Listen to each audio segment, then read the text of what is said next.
করবি টেকা না আদা মন তো কেউ দাগের মধ্যে পাওয়া টান দেবো না। ওয়াল্লা গো কি কইলেন? টাকা তোমার বাড়িতে আছে? বাড়িতে গেলে বিতে মধ্যে পা দিব কেডা?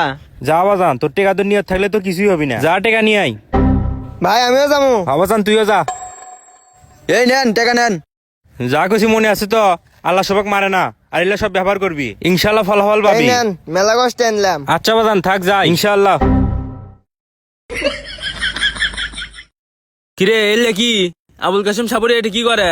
না রুবেল কিছু টের পায় নাই, শালার বাড়ি যে এটি আগে জানি নাই। রুবেল ভাই সাপুরে আসছিল, মেলা ওষুধ দিয়ে গেল। আল্লাহ আমরা মই বান্ধিছিলাম, পরে সাপুরে আমাকে বাঁচাইছে। এই যে কিসে জানি লেখা দিছে, বলছে যে বাড়ির সামনে লাগাবে, তাহলে ভূত আসবি না। হ্যাঁ আমাকে দিছে, আমাকে আরো দিছে খুব ভালো তাবিজ। তোরা আসলি পাগলা, দেখি তোর তাবিজ।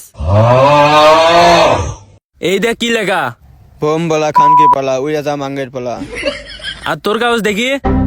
আকাশ থেকে বললো ভূত আমাক ধরলো, বোম বলা। কিরে এলে কি তোকে তো টেয়ে নিছে না? শালা আমাতেও টেয়ে নিছে। প্রথমে আমাকেও কছিল একটাও নমুনা, পরে আমাকে ভুজুম ভাজুম বুঝে 1000 টেয়ে নিছে। কিন্তু ওই শালা আমাকে নাম জানলো কি করে? তাই তো আরে বেটা ওই শালা তোকে ব্যাপারে আগে খোঁজ খবর নিয়ে যাচ্ছে। বাচ্চা চুরি করে টাকা আনছি, মাঝে আমাকে কি করবি?